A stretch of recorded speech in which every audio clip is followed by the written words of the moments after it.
Alors, Aléa Jacta Est, ça va être une nouvelle série de vidéos, de 24 vidéos. Celle-là, c'est la première, qui s'appelait «Parce que c'est le moment». Parce que c'est le moment de quoi? Bah, c'est parce que c'est le moment là. Les amis, c'est vraiment, je vous assure, c'est vraiment le moment là. C'est vraiment, vraiment le moment. C'est pour ça que je passe tout mon mois de novembre à faire une vidéo pratiquement par jour pour vous expliquer tous les petits carrés que vous voyez là. Tous les petits carrés, ça va être une vidéo. Alors, en premier lieu, on va commencer par expliquer le centre.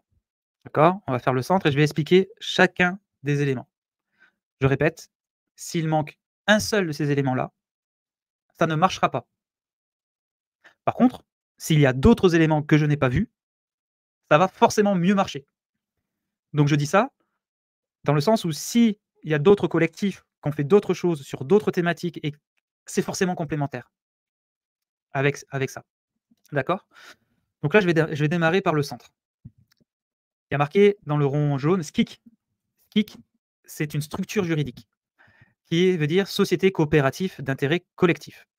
C'est une entreprise qui ne vise pas les profits, qui ne vise pas les dividendes, mais qui vise la rentabilité et qui fonctionne avec des collèges de décision, c'est-à-dire que les employés prennent les décisions stratégiques de l'entreprise. Au sein d'une SIC, on peut avoir comme actionnaire, alors on n'appelle pas ça des actionnaires, dans une SCIC, on appelle ça des sociétaires, je crois. Il y a un autre terme, que j'ai oublié. On peut intégrer en tant que sociétaire les commerçants, les entreprises partenaires, donc les entreprises partenaires, des associations, les clients. Les clients peuvent faire partie de la SCIC, des actionnaires forcément, oui, des privés qui ont de l'argent, et aussi, c'est ce qui est important, des communes, des, heu, des institutions étatiques, en fait. On peut les inclure dans une SCIC. La SCIC est au milieu de tout le reste, parce que ça va être important, et c'est ce que je disais en introduction, l'intelligence collective, de prendre les décisions ensemble. Ça va être important qu'il y ait une structure juridique qui encadre, tout ce qui va se passer ensuite. Quand je dis encadrer, ça ne veut pas dire qu'elle sera autoritaire. Regardez le petit chiffre qu'il y a entre parenthèses, il y a marqué 7022 Z. Ça, c'est le code APE ou le code NAF. Le code APE, le code NAF, pour ceux qui ne savent pas, c'est quand on crée une entreprise, chaque entreprise a un code APE qui permet de savoir le domaine d'activité de l'entreprise. Dans quoi elle agit en fait. Est-ce que c'est dans les services? Est-ce que c'est dans la création de produits? Est-ce que c'est dans l'informatique? Est-ce que c'est dans le conseil? Est-ce que c'est dans la restauration, dans l'animation, dans le marketing? Je ne sais pas. Voilà.